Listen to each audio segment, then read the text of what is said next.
Hello বন্ধুরা, মৌসুমীতে রান্নাঘর daily ব্লগে সবাইকে স্বাগত জানাই। আজকে দুপুরে রান্না হচ্ছে লঙ্কা শাক ভাজা আর আলু ভাজা আর হচ্ছে কাঁকরোল ভাজা।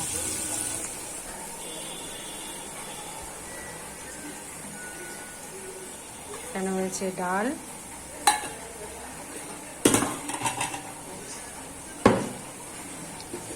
এখানে হচ্ছে পাবদা মাছ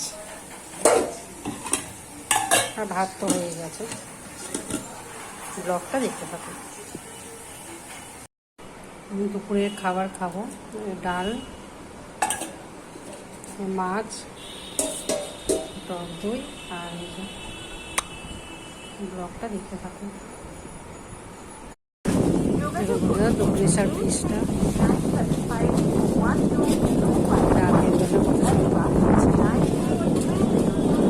বোন এসেছিল, আমার বাড়ি আছে। আমি একটু বোনকে তুলতে এসেছি।